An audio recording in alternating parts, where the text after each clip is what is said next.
So how to pair a mobile? First of all, we make sure that Bluetooth is on, and then we're watching out at the bottom. It should automatically pick it up.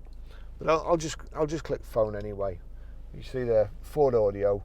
It's already transmitting, so long as yours is ready for receiving. Enter the pin which is shown on the radio display into your mobile phone. And it's telling you to enter the pin, which is 5657. 5657. Pair. Allow contacts and favourites to sync. Allow. And there we go, Ford Audio connected.